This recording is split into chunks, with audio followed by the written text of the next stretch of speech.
Good morning and welcome to this latest webinar from Bamford Media. I'm Martin Bamford. Today we're talking about the 7 habits of highly effective financial planners. So this one's a bit of a departure from the usual marketing topics we talk about on these webinars from Bamford Media and the type of work we do here at Bamford Media. But what I really want to do with this one is draw on some of my experience in the last 17, 18 years as a financial planner. Something that I've now stepped back from as a full-time role. So in the last week or so, I've stepped down as Managing Director of Informed Choice. I've become their new Director of Client Education. And that meant giving up my client-facing role, which means I can concentrate more on the work we do here at Bamford Media, supporting the financial planners we work with to gain better engagement and to retain their ideal clients. That's all what we're about. So I'm riffing a little bit in this episode, this webinar episode, on the work of Stephen Covey in his 1989 book, The Habits of Successful People, his self-help book.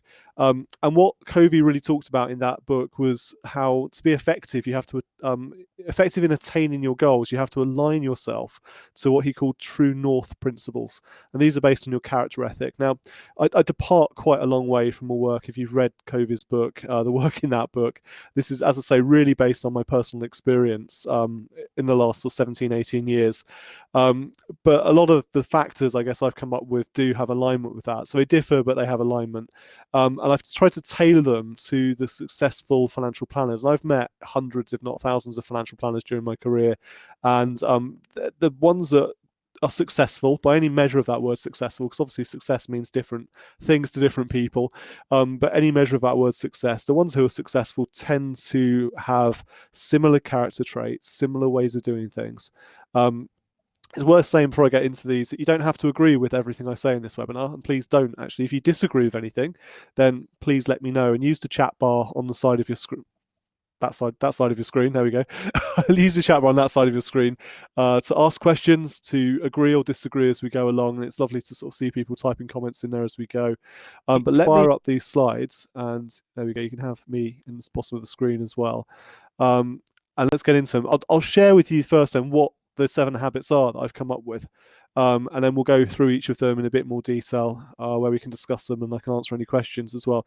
But the 7 habits I've drawn up are a clear future vision, being positive and optimistic, building your team, being interesting, continuous improvement, measure what matters, and build a legacy.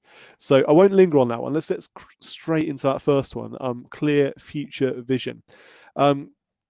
And I think this one's really important. Now, I was helping a client of Bamford Media earlier this week prepare for a seminar he's hosting next week. It's his first seminar. And the common thread within that seminar is time. And we came across this concept, which I know has been discussed within the world of financial planning a few times. And it's a concept known as temporal discounting. And what temporal discounting means in very basic terms is we are not very good at making decisions today to benefit our future selves. The psychologists, when they looked at this and looked at this particular phenomenon of temporal discounting, they hooked people up to a MRI machine. They looked at their brain activity, and they found that our brain activity actually changes when we're making decisions about today, the here and now, compared to when we make decisions about our futures. And there's a significant change in brain activity. And that change in brain activity, they posit, is because we find it very hard as humans to vividly imagine our future selves. So this temporal discounting comes into play. We're not very good at decisions today which benefit our future selves. There is, however, a very, very good way of dealing with temporal discounting, and that is to create a clear and vivid image of your future. And one really good way of doing this, I know this has been used and talked about for retirement planning purposes, and that's to use an aged photograph of yourself. So a photo of yourself looking old. And we had some great fun here with the team yesterday using an app on our iPhone to take selfies and then age them and see what our old selves would look like. There's one called Aging Booth on, I think that's iPhone and Android you can use. Use that with clients, but more importantly, use it with yourself. Think about what you're going to be like as an old man or an old woman, an old person in the future. And having that really clear, vivid image of yourself as an old person, it really wakes you up to making better decisions today that will benefit your future self. And as I say, we're not very good at doing that. But more generally, this is about creating vivid examples of your future. and thinking, what does my future look like? And what can the actions and decisions I take today do to pay off for my future self? The really big question here is, what do you want from your life? And I think it's so easy. I know, I'm a busy person. Most of the financial planners I speak to are busy people. It's so easy to go through the day to day, to go through your daily routine, seeing clients, looking after family, dealing with administration, looking after yourself, health and fitness, and the rest of it. And before you know it, the day has passed, the week has passed, the month has passed, the year has passed. We're nearly in mid-November. Where did this year go? So time flies, it really does. And unless you take that step back from time to time and think, what do I really want from my life? It's very easy to get caught up in the here and now and just let things drift by. So I think as financial planners, we all know that money and a career is not an end to itself, but it's a facilitator of what we want out of life.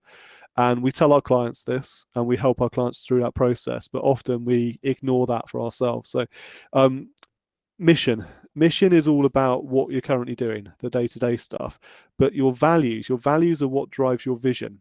And vision is about the long term. It's about the ultimate goal, where you're trying to get to.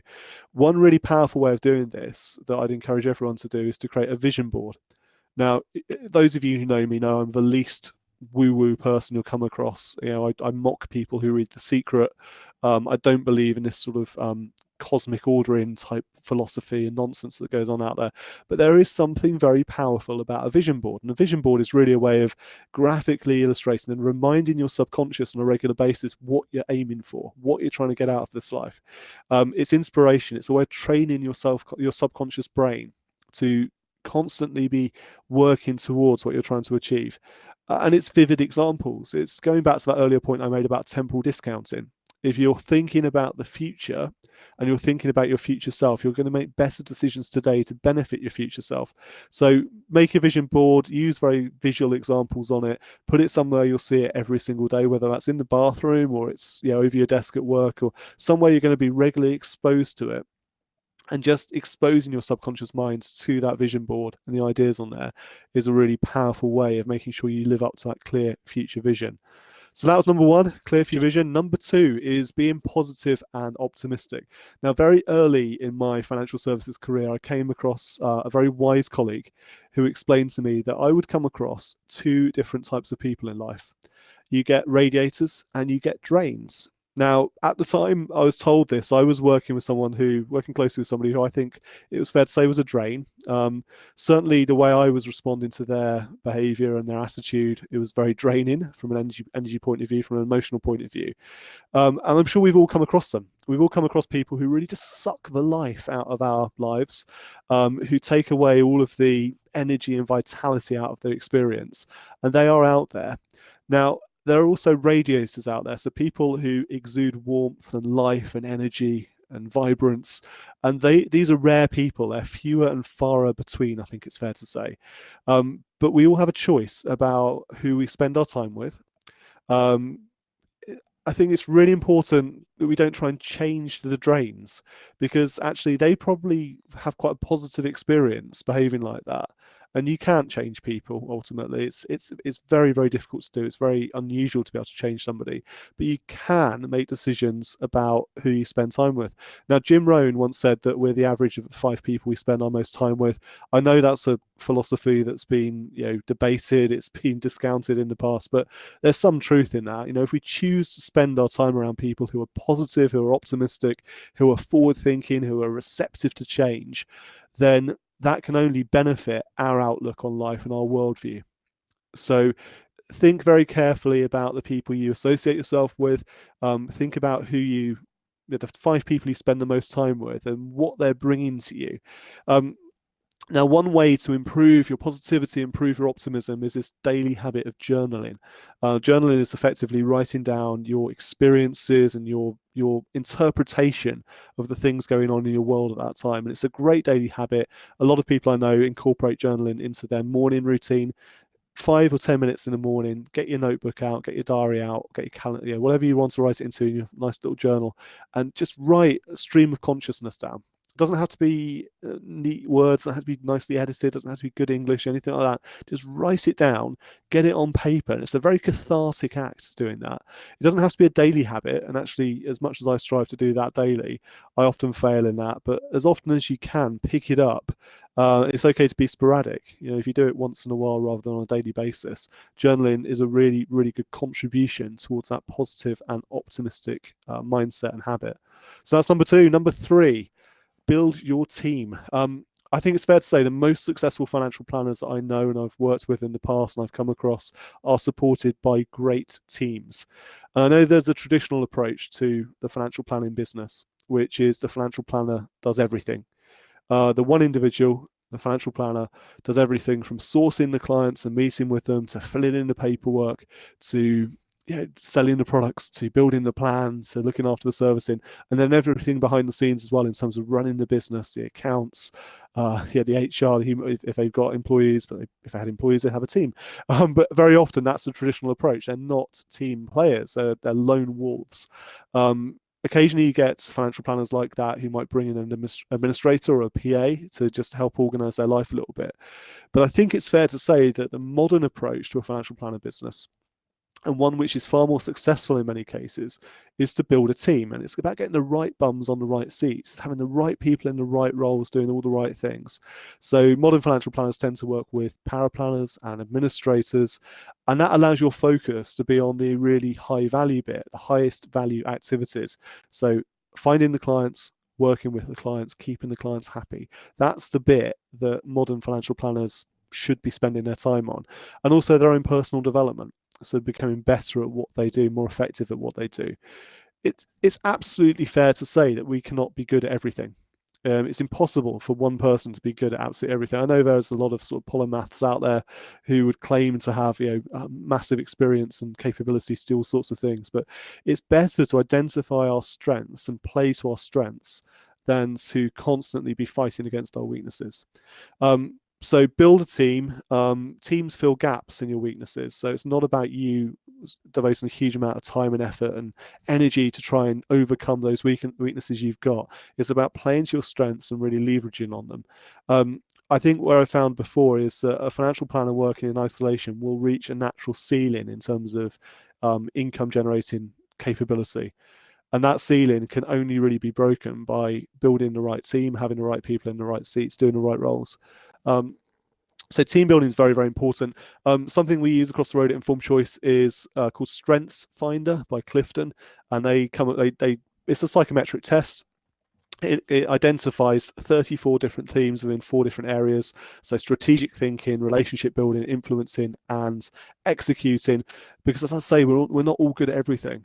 We have strengths, and I think it's really good to look into yourself a little bit and look into your team and say, where are your strengths and how do we all work together so we all bring something to the party. Really, really important to focus on highest value activities. I think one of the habits of highly effective financial planners is to really think about how am I spending each day, and are the tasks I'm completing the right tasks for me to be doing, or should someone else be doing them who's better placed, better positioned to complete those activities. And then you, of course, have choices. You can employ people or you can outsource, and there's pros and cons associated with each of those. But very often the teams we're seeing these days are a mix of the two. So employed people to have an in-house sort of baseline capability, and then outsourced to help flex a bit with the workload, or to bring specialists in where maybe there's not a full-time role or a role that you feel comfortable managing. Marketing, for example, is a very good one to outsource. Hint, hint. You can work with an outsourced marketing agency like Bamford Media. Other marketing agencies are, of course, available to bring in that specialism that you may not have in-house or have the ability to manage and strategize in-house to bring in. And it's often very cost-effective to do it that way. Very important once you've built a team to reward and celebrate success. And it takes a huge amount of work, not just to identify the right members of a team, but to nurture them, to help them grow, to keep them happy. And we're in such a competitive recruitment environment right now, particularly for highly skilled roles like paraplanners, that you really do have to create that environment where success is rewarded and celebrated, where individuals are well supported, where they feel they've got room to grow, where they can do their best possible work. So building a team, whilst it's a very simple answer, it's not a very easy thing to do very often. It's very hard to find the right people, the good people. But the rewards once you do that and you've got the right people in the right roles doing the right things really are worth it. So that was number 3, which was build your team. Number 4, I suspect this one might be a little bit controversial. I've called it be interesting. And when I was growing up as a kid, I think it's fair to say I got bored quite often. I think if I was growing up now, sort of 30, 40 years later, I might be diagnosed with ADHD or something. But my parents, I vividly remember this, my parents would always say when I was walking around the house moaning about how bored I was, only boring people get bored. Now, of course, it took me a long time to work out what on earth they were going on about and realize this was a reality. And I've become my parents, as we always do. And now with my kids, when they complain about being bored, I explain that only boring people get bored. So I think it's fair to say that financial planning is changing as a profession. It has changed a great deal. It's still changing. And the most effective financial planners I come across these days, they are never bored. They are never boring. These are interesting, inspiring people, because we're trying to help our clients become inspired and live their best lives. As I mentioned earlier, money is a tool to facilitate experiences, to facilitate fulfillment. And if you're not living that as a financial planner, it's very hard to preach it. It's very hard to talk about, you should do this, you should live your best life, get the best out of it, etc. Now, I want you to use the comments right now. So if you're watching this webinar live, and I can see we've got a number of people on the call right now, I want you to type into the chat box on the right of your screen. Tell me about the most interesting thing you've done this year. And I'll give you a few seconds to do this. I want to hear some experiences and things. I know that financial planners are interesting people and they've got fascinating lives outside of financial planning. And I know this because Advice Front, the fintech company, have been running a fantastic series recently called Why I. And they've been profiling financial planners and talking about their hobbies and their sort of their why in life. And you only have to go to that to see some examples. Come on, I'm waiting for the first person to be brave now and put in the chat box, what's the most interesting thing you've done this year? I want you to share this with me. And don't all be shy, because I know you're not shy people. We have better conversations with our clients when we do interesting things ourselves, when we live our fulfilled lives ourselves, when we demonstrate that the things we're talking about doing, the things that their money can facilitate for them, we're already doing with our lives. And that might be things like our working habits, so flexible working and things like that. It might be volunteering outside of work. It might be the hobbies we engage with. It might be the stuff we do with our families. It might be travel. It's all sorts of things. But I think it's fair to say that life is short. And if we don't pursue our passions now, there's a horrible risk that we won't ever get to do it. So life should be filled with purpose. And the more interesting things we do, the more interesting conversations we're going to have with our clients. Lewis, thank you for your comment. That is definitely the most interesting thing you could do this year. Lewis has found out he's expecting a baby girl in March 2020. Congratulations, Lewis. That's fantastic. And Peter, a multi-generational holiday. And again, a fantastic thing to do. If we do interesting things, we have better conversations with our clients. It's a very simple message from this point. I challenged myself this summer to get into open water swimming. And I really pushed myself. I've been spending most of the year swimming in lakes and rivers all across the southeast of England. And the conversations I have with my clients as a result are much more colourful. They're much more interesting because it's an interesting thing to do. I've swum 2 iron distance races this year, one in the River Arun, one in the lake at Hever Castle, where I got very, very sick because it was polluted and horrible, but leaving that aside. And I've done a 5-kilometre swim in the River Ada this summer. Now, these are things I've never done before, but it's about proving anything's possible and that you can do anything. And then you can have good conversations. Ross started to learn to play piano again after a 34-year break. That's fantastic. So be interesting, do interesting things. Life is about more than work. As I say, for any inspiration for this, if you're looking for ways to become more interesting as a financial planner, do look at Advice Front and do look at their Why I series, because there's some really wonderful stories in there. Number 5 from me, in terms of habits, continuous improvement. So this is this Japanese principle of Kaizen, which is continuous incremental improvement. And I'll talk about why incremental is important. But the question, I guess, is when was the last time that you studied for an exam that you didn't have to take? When was the last time you went along to a seminar or a lecture about a topic that wasn't directly related to financial services? I'm a big believer in lifelong learning. I think, again, it almost relates back to my previous point about being interesting.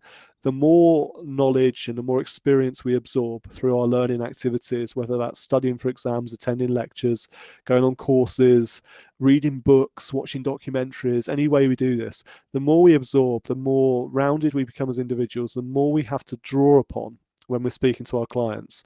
Now, that Japanese principle of Kaizen talks about incremental improvements, continuous incremental improvements. And I relate that to a concept I love, which is marginal gains. And I've written a blog about this before on the Bamford Media website if you want to look it up. But you may have come across a chap called Dave Brailsford. Now, Dave became head of British Cycling back in 2003, so quite some time ago now. And he came into the sport at a time when British cycling had experienced 100 years of mediocrity. It done very poorly across cycling as a discipline globally. We'd never had a British cyclist win the Tour de France. We rarely placed well at Olympic Games in cycling sports. And Brailsford's view was that you break down every component part of what you do and you improve each element by 1%. And then when you reassemble it all and put it all back together, you've made lots of marginal gains, lots of incremental improvements in different things. And these small improvements, they accumulate and they have a big, big dramatic impact at the end. Now, one of my favourite things that Brailsford introduced, he introduced lots and lots of changes to the British cycling team, but one of the favourite things was he painted the inside of all their vans white. Well, not him personally, but he had them painted white. And the reason for doing that was they realised that when dust gets into the mechanism of the bikes they were using, it slowed them down slightly and it caused mechanical failure and all sorts of issues.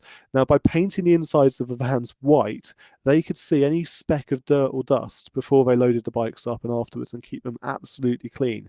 So little things like that was one of probably thousands of changes he introduced that made tiny, tiny marginal gains. Yeah, he researched to find the best pillows and duvets and mattresses for the teammates to sleep. So they got better quality sleep and they had more energy for races. He didn't leave anything to chance. And I think continuous improvement's a big thing. The results that Brailsford and Team British Cycling, Team GB Cycling got as a result were fantastic. So in the 2008 Beijing Olympics, they won 60% of all of the cycling gold medals. In the 2012 London Olympics, they set 9 Olympic records and 7 world records. And then later that year, Bradley Wiggins became the first British cyclist to ever win the Tour de France. And then, along with his teammates, they went on to win the Tour de France 5 times in 6 years. And this is all attributed to these marginal gains, this continuous improvement principle. Now, I'd say when it comes to bringing this back into the world of financial planning, away from cycling, I'm not a fan of cycling, but it's just a lovely example. Bringing this back into the world of financial planning, lifelong learning. Don't stop when it comes to your qualifications, your learning, your experiences. Now, when I look at successful financial planners and I compare them to less successful financial planners, it's the successful ones who have gone for it. They don't become exam nerds, but they don't stop at diploma just because the regulator said you have to have minimum diploma. That's a minimum. That's just a sort of ticket to the ride, ticket to the game park. It's not the end destination. By continuously learning and picking up new skills, technical skills, but also life skills, questioning skills, working with clients, coaching skills, all sorts of things. It's so powerful. And I'd say explore other interests too. I recently finished reading a fantastic book called Rebel Ideas by Matthew Syed. Matthew Syed originally wrote a book called Black Box Thinking, which was all about human behavior and about how the world of medicine was learning from the world of aviation to reduce errors, to keep people safer. Now, within Rebel Ideas, his latest book, he talks about being a recombinant innovator. And this is where you take 2 ideas from completely unrelated fields, you fuse them together, and you come up with a new idea. And this is how progress happens.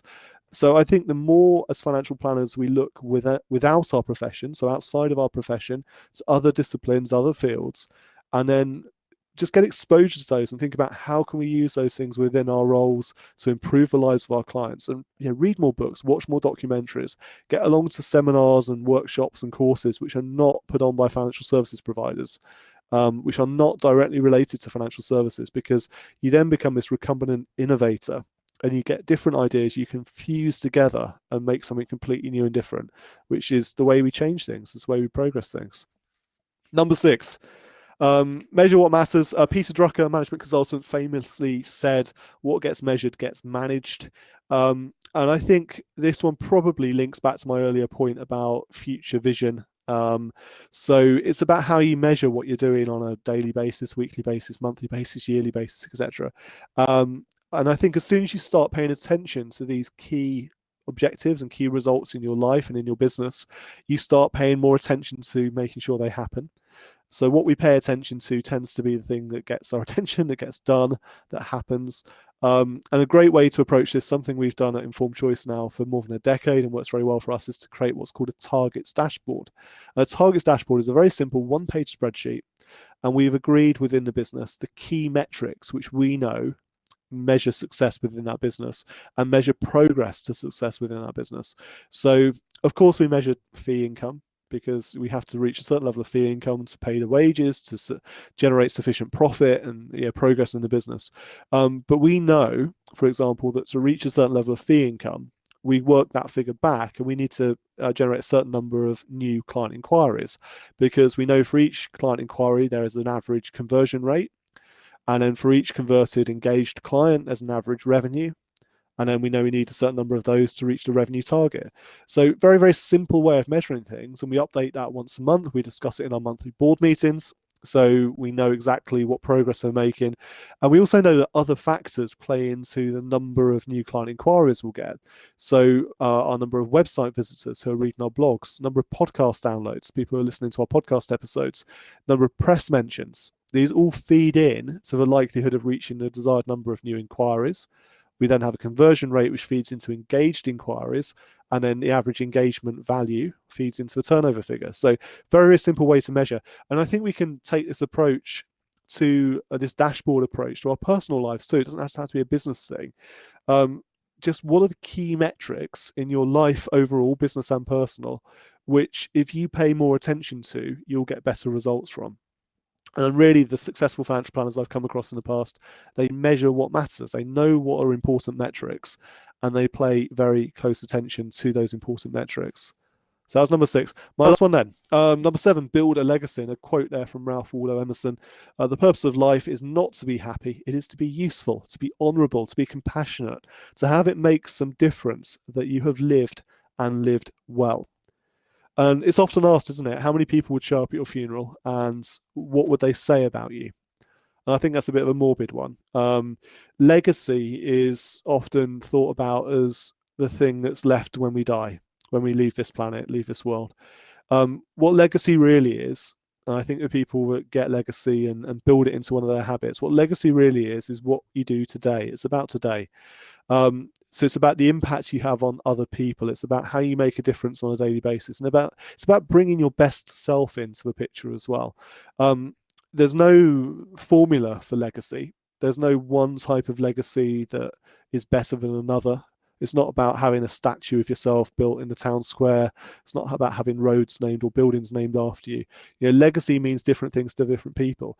But the goal is, I think, with all of this, all of these habits I've talked about, is to be more intentional in our legacies, and start small, particularly when it comes to building a legacy.